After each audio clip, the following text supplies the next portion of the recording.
La nuit est tombée sur Beijing et la salle de concert s'emplit de mélodies venues de l'autre bout du monde.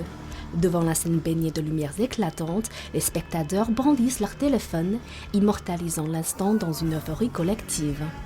Pour cette première soirée de la fête de la musique 2025 en Chine, l'énergie est palpable, les frontières s'estompent et la musique devient un langage universel. On a prévu un set très efficace avec les chansons de mon répertoire en français.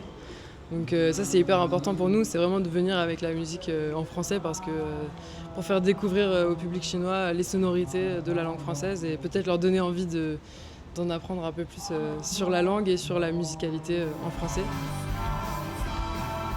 Et de nombre de personnes à venir voir les concerts parce qu'en France on joue quand même souvent dans des plus petits lieux quand même, globalement je dirais.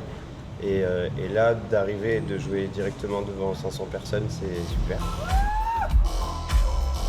Comme on l'a dit, on n'a jamais joué ici, donc c'est aussi voir un rapport avec le public, voir comment il va réagir à notre musique. 来之前有听到这个播客里面放到 Blow 的歌，所以我可能会期待他的音乐有什么样新的发现。Je pense que ça va être très bien. Ça fait du bien aussi d'entendre des choses un petit peu en français quand on est loin, donc ça va être très sympa. 这次来其实是一改我对于传统的这种法语的戏剧或者是说音乐剧和经典相送的印象，我对法语的这个现代音乐有了更多的了解。Particulièrement enthousiastes à l'idée de découvrir la Chine et de s'y produire, les artistes français de cette édition rencontreront également des groupes chinois à travers diverses initiatives.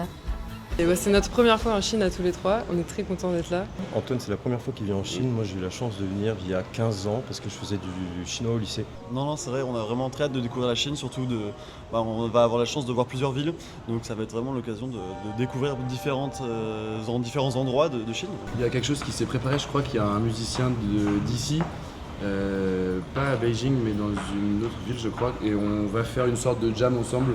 Mais on aurait bien aimé aller sur la place Tiananmen et là, juste après, on va aller au marché Pantiayuan.